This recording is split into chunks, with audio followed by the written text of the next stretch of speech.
Hello friends, very good morning to all and welcome to the class. In this video we will learn our lesson number 4, The Ashes That Made Trees Bloom. तो ये बहुत अच्छी सी एक story है। इस story के बारे में इस स्टोरी को शुरू करने से पहले हम देखेंगे before you read. This is a story about an honest and hardworking old couple and their pet dog. The neighbors are troublesome and the dog dies a sad death. The spirit of the dog gives solace and support to his master in unexpected ways. तो ये जो story है ये एक honest यानी कि प्रामाणिक और हार्ड वर्किंग ओल्ड कपल की स्टोरी है और उसके साथ उनका एक पेट डॉग था. इसकी स्टोरी है. तो एक दिन क्या होता है कि उनका एक जो नेबर है उनके वो बहुत ही बुरे होते हैं. वो उसके डॉग को मार देते हैं जिसकी वजह से वो डॉग बेचारा उस डॉग की बहुत ही ख़राब तरीके से डेथ हो जाती है. उस डेथ के बाद उस डॉग की आत्मा जो उसका स्पिरिट है वो आता है. वो अपनी मास्टर जो ऑनेस्ट मास्टर है, जो ओल्ड कपल है, जो बहुत ही ऑनेस्ट है, हार्डवर्किंग है, उनको बहुत ही अनएक्सपेक्टेड तरीके से वो उसको कैसे हेल्प करता है. So the story is about the honesty and hardworking people and kind-hearted people. So let's begin with the story. In the good old days of daimyos, there lived an old couple whose only pet was a little dog. अब यहाँ पर daimyos, it's a new word for you. इसका मतलब है in 19th century Japan wealthy land owners, जो wealthy land owners थे उनको daimyos कहा जाता था. So in the good old days, the daimyos, there lived an old couple whose only pet was a little dog. एक old couple रहते थे जिसके पास सिर्फ एक पेट डॉग था. Having no children, क्योंकि उनका कोई बच्चा, उनका कोई बेटा बेटी नहीं था. They loved it as though it were a baby. वो उसे उतना ही प्यार करते थे जैसे वो खुद के बेटे या बेटी को प्यार करते. The old dame made it a cushion of blue crab and at meal time मुको जो है वो उनके पेट का नाम है. वो उनके लिए कुशन भी बनाते थे. ऑफ ब्लू क्रैब का यूज़ करके वो कुशन भी बनाते थे. For that was its name. Would sit on its edge snug as any cat. जैसे कोई बिल्ली है ना वो कारपेट के ऊपर कैसे बैठी है, वैसे ही ये मुको जो है वो उनकी कारपेट पर बैठता था और एक कुशन को लेकर बैठता था. The kind people fed the pet with tidbits of fish from their own chopsticks.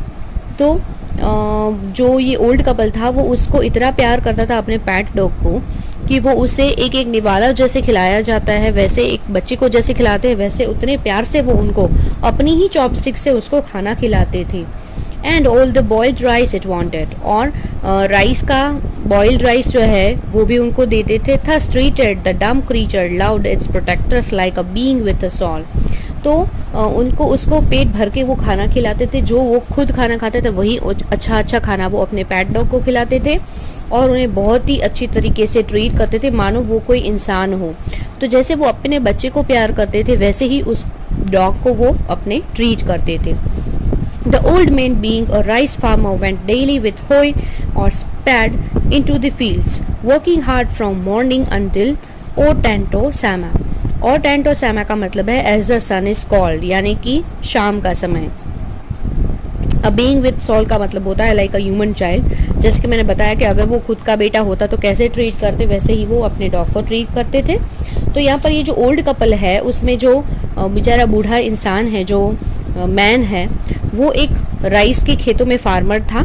सुबह वो जल्दी ही उठकर अपने होए और स्पैड के साथ खेतों में निकल पड़ता था. वो वहाँ पर बहुत ही कड़ी मेहनत करता था सुबह से लेकर शाम तक. अंटिल ओ टैंटो सैमा का मतलब है जब सूरज ढलता है तब तक वो बहुत ही कड़ी मेहनत करता था. Had gone down behind the hills. Every day the dog followed him to work, never once harming the white heron that walked in the footsteps of the old man to pick up the worms. और उनके साथ साथ जब वो सुबह सुबह जल्दी निकलते थे खेतों में जाने के लिए तो अपना जो ये डॉग है वो भी उनके साथ साथ ही चला करता था और रास्ते में वो किसी भी चीज़ों को या उनको कभी भी परेशान नहीं करता था, बल्कि अगर रास्ते में अगर कोई कीड़े मकोड़े या ऐसी कोई चीज़ आ जाती थी तो उसको फटाक से हटा देता था. For the old fellow was patient and kind to everything that had life, and often turned up a sword on purpose to give food to the birds. अब यहाँ पर ये जो ओल्ड कपल थे, ये जो ओल्ड मैन था, जो फार्मर था, वो बेचारा बहुत ही काइंड हार्ट पर्सन था। अपनी ज़िंदगी में उसने अच्छे बुरे दिन बहुत ही पेशेंस से, बहुत धीरज से उसने पास किए थे, पर फिर भी वो इतनी कड़ी मेहनत करने के बाद उनके पास इतना सब कुछ नहीं था, फिर भी वो अपनी लाइफ में हमेशा अच्छे काम किया करते थे। यहाँ पर ज़्यादातर देखते हैं हम कि फार्मर्स होते हैं जो वो बर्ड्स को ज़्यादातर खेतों में से उड़ा देते हैं, पर यहाँ पर वो बर्ड्स को फीड करने के लिए हमेशा कोशिश करते थे, उनको कोई हार्म नहीं करते थे। हमेशा यही कोशिश करते थे कि बर्ड्स जो है उनको भी प्रॉपर फूड मिले, यानी कि उनको भी वो खाना देते थे। One day the dog came running to him, putting his paws against his leg and motioning with his head to some spot behind. एक दिन की बात है जब ये जो मुको है, उनका जो पैट डॉग है, वो अपने मास्टर के आसपास घूमने लगा मोशनली एंड उनको जैसे कोई इशारा कर रहा था, स्पॉट बिहाइंड मतलब उनको कोई इशारा जैसे बता रहा हो वैसे। The old man at first thought his PAT was only playing and did not mind it. पहले तो उनको लगा कि ये बस मस्ती करता रहता है, रोज़ मेरे साथ खेलता है, उसको मेरे प्रति इतना लगाव है, तो शायद वो इस तरह से बिहेव कर रहा है, और उन्होंने कोई उसका गलत मतलब नहीं निकाला। But the dog kept on winning and running to and fro for some minutes। पर ये डॉग तो बार बार घूमता ही रहता था, उनके आसपास घूमता ही रहता था। Then the old man followed the dog a few yards to a place where the animal began a lively scratching। अब इनको लगा कि नहीं शायद कोई और बात है, तो उन्होंने डॉग जिस दिशा में वो इशारा कर रहा था वहाँ पर वो गए, यार्ड की तरफ गए, और फिर डॉग चलते चलते एक ऐसी जगह पर रुका जहाँ पर वो ज़मीन को स्क्रैचिंग करने लगा, खुरेदने लगा। तो वो भी वहाँ पर उनके पीछे पीछे गए। Thinking it was possibly a buried bone और a bit of fish, the old man struck his hoe in the earth. अब क्या हुआ, उनको कहा कि शायद इस ज़मीन के नीचे कोई मरा हुआ एनिमल हो जिसका बोन है उसको गाड़ दिया गया हो, या कोई फिश हो सकती है, किसी एनिमल का कोई पार्ट हो सकता है जो इसके नीचे दबा दिया गया हो और इसको इसकी खुशबू आ रही है, शायद वो इसलिए इसको खोद रहा है। तो उन्होंने अपनी होई से अपनी ज़मीन को खोदने लगे। When lo a pile of gold gleamed before him, जैसे ही उन्होंने खोदना शुरू किया तो वहाँ पर उन्होंने क्या देखा, चमकते हुए सोने के सिक्के देखे उन्होंने। Thus in an hour the old couple were mad rich, और कुछ ही घंटों में वो जो ओल्ड कपल थे वो बहुत ही रिच बन गए। The good soul bought a piece of land, made a feast for their friends, और उन्होंने एक ज़मीन का टुकड़ा भी खरीदा और अपने फ्रेंड्स को एक छोटी सी पार्टी दी। And gave plentiful to their poor neighbours, और बहुत सारा खाना और बहुत सारी और भी चीज़ें अपने नज़दीक के जो पड़ोसी थे जो बहुत गरीब थे उनको भी उन्होंने दी। As for the dog they patted him till they nearly smothered him with kindness, और बहुत ही प्यार से वो अपना जो डॉग है, जो मुको है, उनको पैट करते रहे, उसके सिर पर ऐसे हाथ फेरते रहे नज़दीक का कि बहुत ही। तो now in the same village there lived a weak old man and his wife, और उसी गांव में एक वीक ओल्ड मैन उसकी वाइफ के साथ रहते थे। Not a bit sensitive and a kind, उनके अंदर वो बिल्कुल भी काइंड और सेंसिटिव नहीं थे। Who had always kicked and scolded all dogs whenever any passed their house, और अगर उनके घर के नज़दीक से कोई भी डॉगी या कोई भी कुत्ता नज़दीक से गुजरे भी तो वो उनको वहाँ से स्कॉल्ड मतलब बहुत ही गुस्सा करके उनको डांटते थे और किक करके उनको वहाँ से भगा देते थे। Hearing of their neighbors' good luck, they coaxed the dog into their garden and set before him bits of fish and other dainties, hoping he would find treasure for them। अब उनको यहाँ पर क्या लगा कि उन्होंने अपने नेबर के बारे में ये उनका अच्छा लग रहा और इस कुत्ते की वजह से ये इतने पैसे वाले बन गए। ये सारी चीज़ों को देखकर उनको भी लगा कि हमें भी इस डॉग को हमारे यहाँ बुलाना चाहिए, और उनकी खातिरदारी करने लगे, उसको फ़िश के टुकड़े देने लगे। उनको लगा कि शायद ये सारी चीज़ें देने की वजह से वो भी हमें कोई ख़जाना दिलवा दे। But the dog being afraid of the cruel pair would neither eat nor move, पर ये जो मुको था वो तो कुछ भी नहीं खा रहा था, ना कोई भी मूवमेंट कर रहा था। नीदर ईट नॉर मूव, ना तो वो वहाँ से हिला और ना उसने कुछ भी खाया। ये एक तरह से हम बोले ना कि ये जो जानवर होते हैं ना उनको भी हमारे बिहेवियर से पता चल जाता है।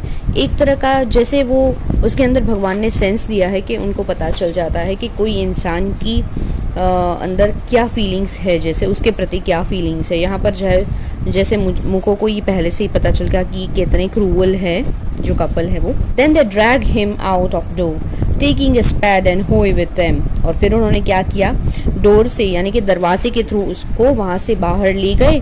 And taking स्पैड and hoe with them. No sooner had the dog got near a pine tree growing in the garden than he began to paw and scratch the ground as if a mighty treasure lay beneath.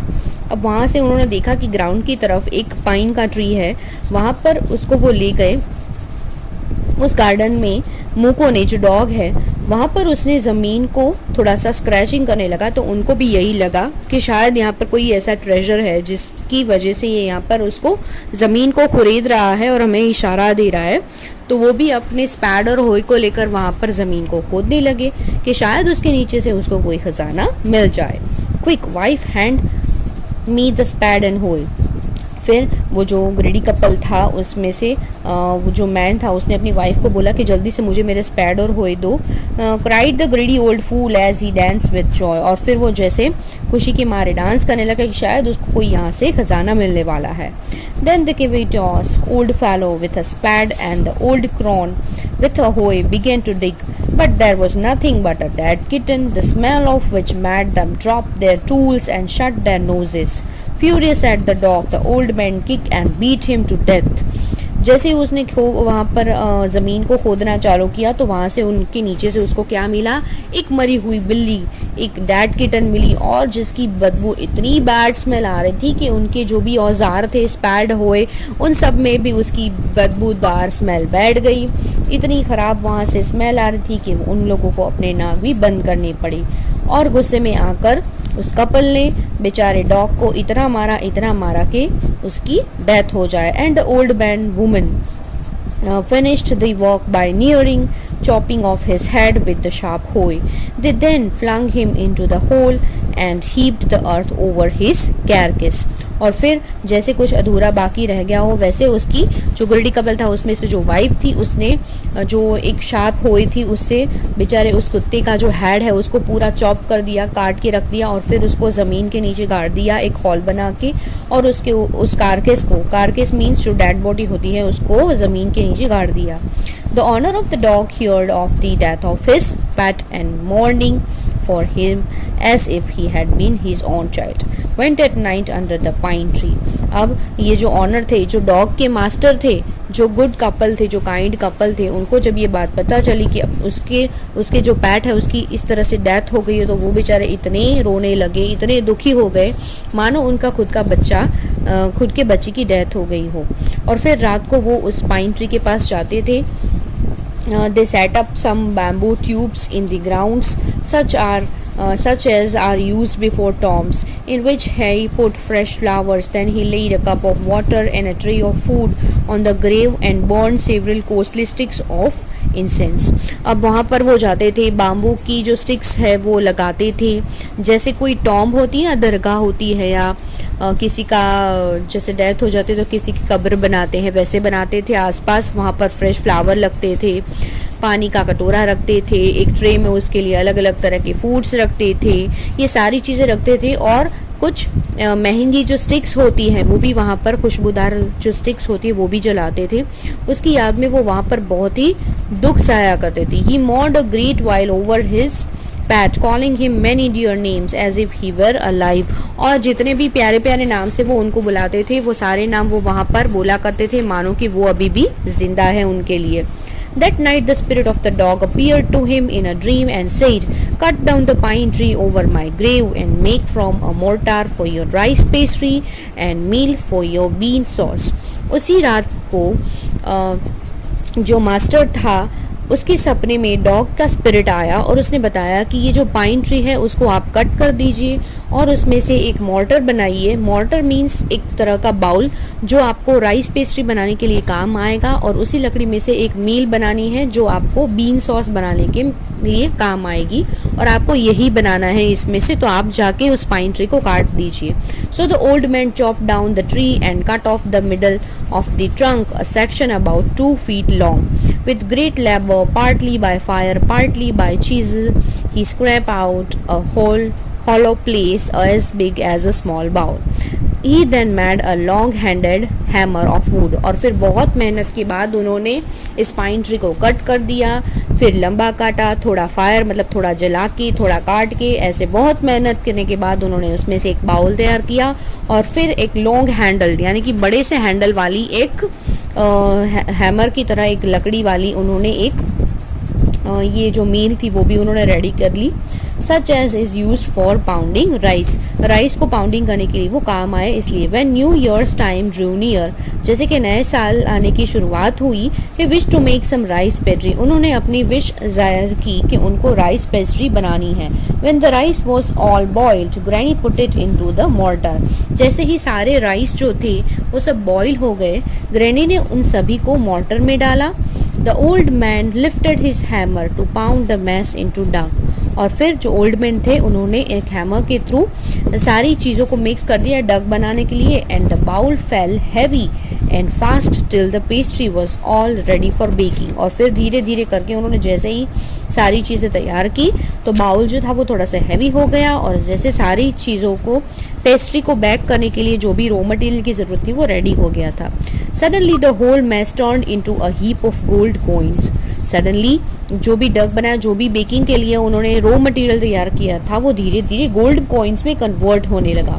When the old woman took the hand mill and lifted it with beans began to grind, the gold dropped like rain.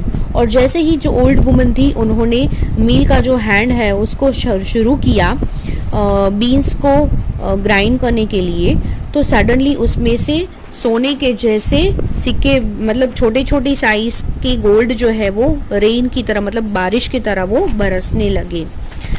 Meanwhile, the envious neighbor peeped in the window and when the boiled beans were being ground. इस दरमियान जो greedy couple थे, जो बुरे couple थे, जो neighbour थे, उन्होंने खिड़की में से झाँकर ये सारी चीज़ें देख ली कि कैसे boiled beans were being ground. Goody me, cried the old hag as she saw each dripping of sauce turning into yellow gold, until in a few minutes the tub under the meal was full of shining mass of gold. अब ये जो greedy couple था उसने खिड़की में से सारी चीज़ें देख ली कि कैसे सारे खाने का जो सामान था, जो रॉ मटेरियल था वो कैसे गोल्ड में कन्वर्ट हो गया और धीरे धीरे वो जो पूरा टब था वो पूरा सोने से कैसे भर गया. सो the old couple were rich again. फिर से वो जो ओल्ड कपल थे वो फिर से एक बार रिच बन गए, पैसे वाले बन गए. The next day the stingy and weak neighbour came and borrow the mortar and magic mill. दूसरे ही दिन उन्होंने भी ये सोचा कि शायद हम भी ऐसा करके देखें तो हम भी एक बार अमीर बन सकते हैं. तो उन्होंने ओल्ड कपल से ये जो मील और जो मॉर्टर था वो बोरो करने का सोचा. They filled one with boiled rice and the other with beans. एक को उसने बॉइल्ड राइस से भरा और दूसरे में उन्होंने बीन्स को डाला. Then the old man begin to pound and the woman to grind. और फिर जो ओल्ड वुमन थी उसने ग्राइंड करना शुरू किया और ओल्ड मैन था उसने पाउंड करना शुरू किया. But at the first blow and turn the pastry and sauce turned into a full mass of swarms. अब जैसे ही उन्होंने ये चीज़ें बनाना शुरू कर दी सडनली ये सारी चीज़ें कीड़े मकोड़े और वॉर्म्स जो अर्थ वॉर्म्स और होती है वैसी बनने लगी और उसमें से बहुत ही गंदी बदबू सी आने लगी. Still more angry at this they chop the mill into pieces to use as firewood. और उसी चीज़ को लेकर बहुत गुस्सा हुए कपल और उन्होंने उस मील और मॉर्टर को एकदम से तोड़ दिया, उसको चॉप कर दिया और उसको इतने छोटे छोटे टुकड़े कर दिए उसके कि वो फायरवुड के लिए, फायर को जलाने के लिए वो लकड़ियों को उसने यूज़ करने के लिए रख दिया. From here we start the second part of the chapter. Not long after that, the good old man dreamed again, and the spirit of the dog spoke to him, telling him how the weak people had burned the meal made from the pine tree. Take the ashes of the meal, sprinkle them on the withered trees, and they will bloom again, said the dog spirit. बहुत दिनों के बाद, not long after that, अब ये सारी चीज़ें होने के बाद फिर से ये जो मुको है, जो पैट डॉग है, वो उस गुड कपल जो अच्छे कपल थे उसके ड्रीम में वापस आया. उसने सारी बातें बता दी कि कैसे उस ग्रीडी कपल ने, कैसे वो लालची कपल ने मॉर्टर और मील को तोड़ के उसको जला के उसको राख कर दिया है. तो आप उसके घर पर जाओ और उस एशेस को, ये जो राख बची है लकड़ी को जलाने के बाद जो बचता है, दैट इज़ एशेस, वो राख है, उसको आप लाओ और जितनी भी आपके गार्डन में विदर्ड है यानी कि बैरन ट्रीज़ है, बैर और ड्राई हो चुके हैं, जिसमें कोई भी जान नहीं रही है, उन सारे ट्रीज़ पर उसको छिड़क दो। वो फिर से सारे ब्लूम यानी कि फिर से सारे महक उठेंगे, वो फिर से जैसे जी उठेंगे। ये सारी बातें डॉग के स्पिरिट ने उनको सपने में बताई। The old man awoke and went at once to the weak neighbour's house, where he found the miserable old pair sitting at the edge of their square fireplace in the middle of the floor, smoking and spinning. From time to time they warmed their hands and feet with a blaze from some bits of the meal, while behind them lay a pile of the broken pieces. फिर से एक बार ये जो old couple थे वो उन greedy neighbours के घर पर गए। उन्होंने देखा कि वो वहाँ पर, वो जो मिजरेबल नेबर्स थे वो वहाँ पर लकड़ी पर, फायर प्लेस जो थी वहाँ पर लकड़ी जला के अपने हाथ को सेक रहे थे, क्योंकि बहुत ही ठंड होती है तब वहाँ पर हाथ को सेकना पड़ता है बॉडी को गर्म रखने के लिए।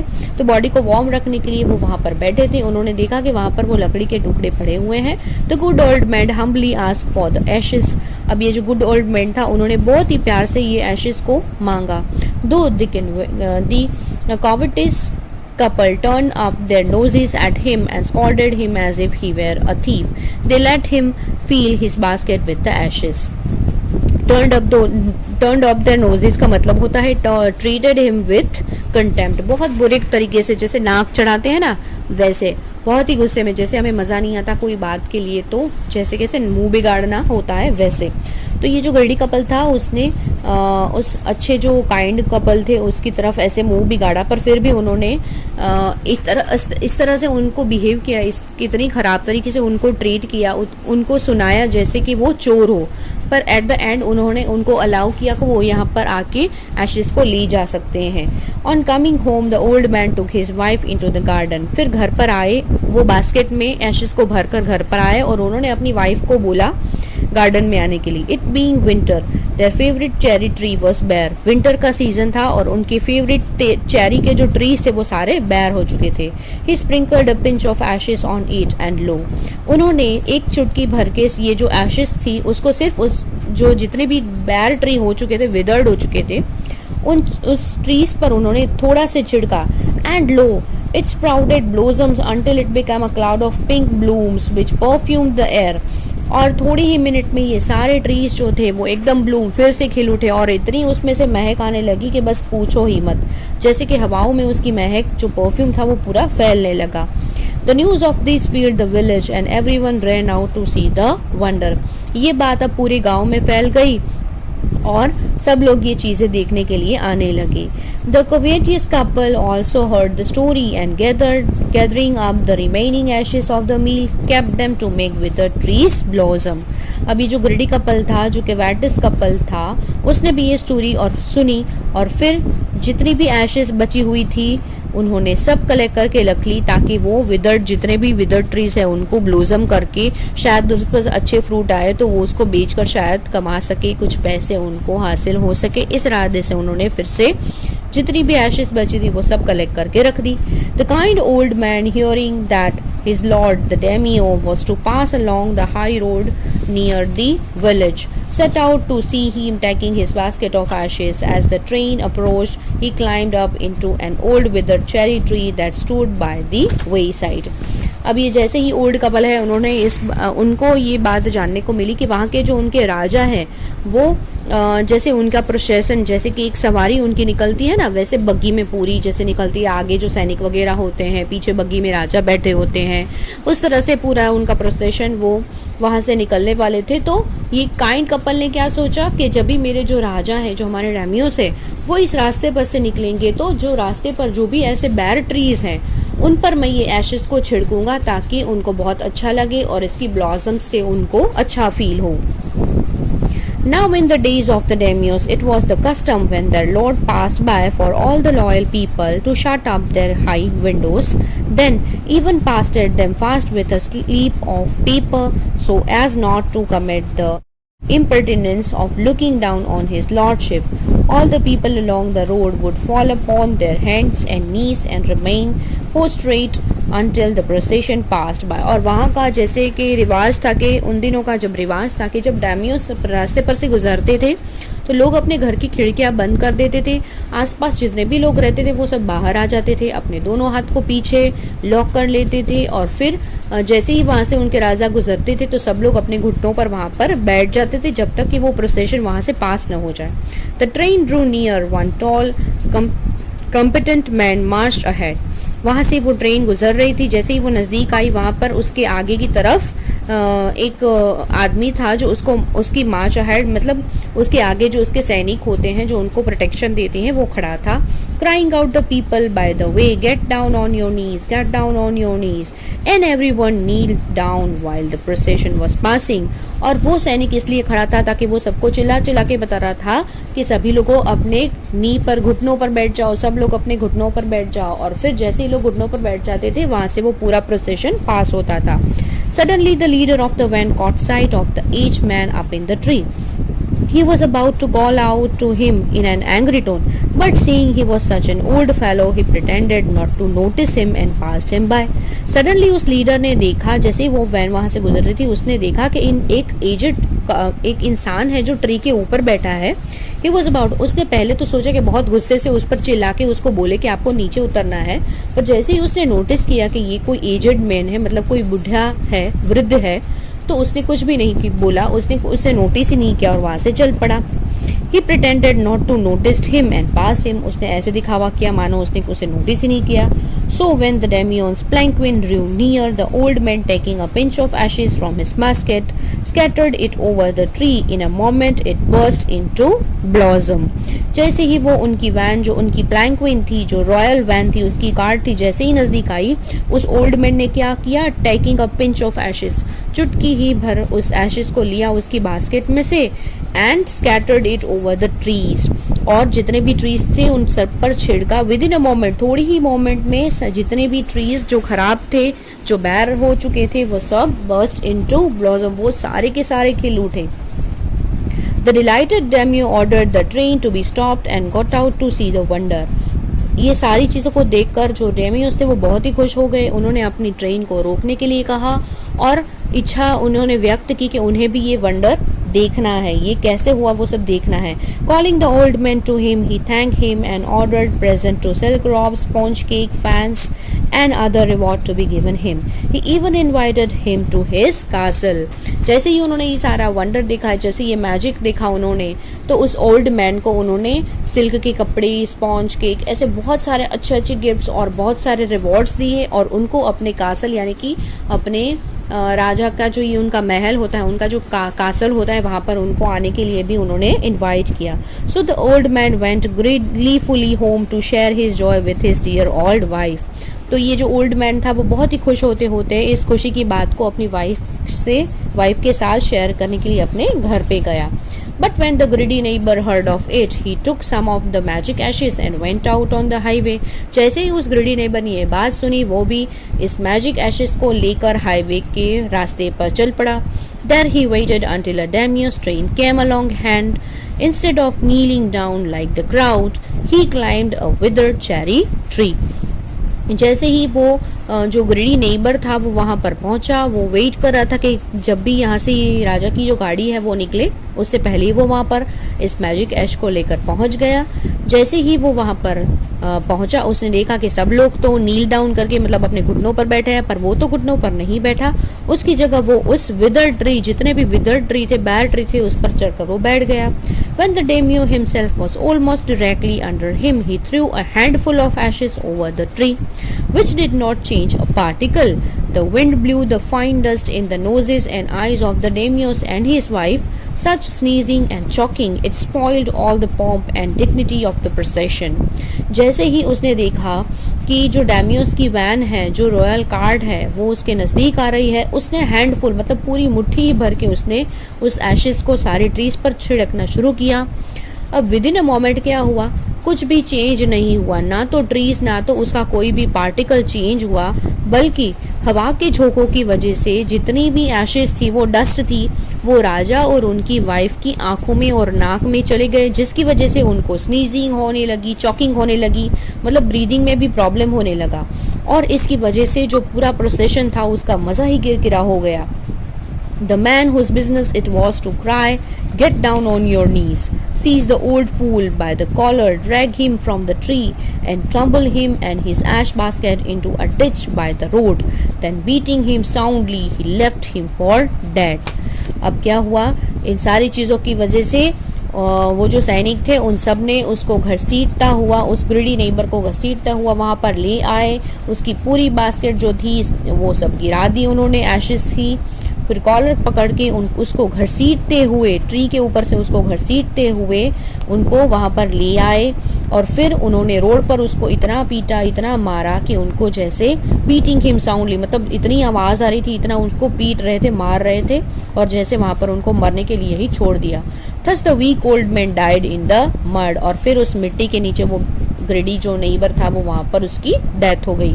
But the kind friend of the dog dwelt in a peace and plenty, and both he and his wife lived to a green old age. पर ये जो kind good couple थे, friend of the dog, जो dog के अच्छे friend थे, they dwelt in peace. वो बहुत ही शांति से, and a plenty, बहुत लंबी लाइफ और बहुत ही खुशहाल ज़िंदगी से वो जिए. Life live to a green old age. Green old age का मतलब बहुत ही हेल्दी, एक्टिव एंड प्रॉस्परस, बहुत ही अच्छी ज़िंदगी उन्होंने जी. तो यहाँ पर बच्चों हमें सीख मिलती है at the end of the story कि अच्छे लोगों का अच्छा ही फल होता है, मतलब अच्छे कर्मों का अच्छा ही फल मिलता है. तो यहाँ पर जो अच्छे गुड काइंड कपल थे उन्होंने हमेशा उस डॉगी की हिफाजत की थी, उनको अपने बेटे की तरह रखा था और हमेशा उन्होंने सबकी भलाई में ही सोचा था. तो उनकी लाइफ भी अच्छी रही. जबकि वो ग्रीडी कपल था, वो हमेशा सबकी बुरी सोचता था. डॉग्स हो या कोई और एनिमल हो, वो सबके सामने बुरी नज़र से देखता था, सबको बुरी तरीके से ट्रीट करता था. तो उनका हाल भी बुरा हुआ. तो अच्छे का अच्छा और बुरे का बुरा फल मिलता है. That is the moral of the story. I hope you like the story and enjoy it very well. Thank you.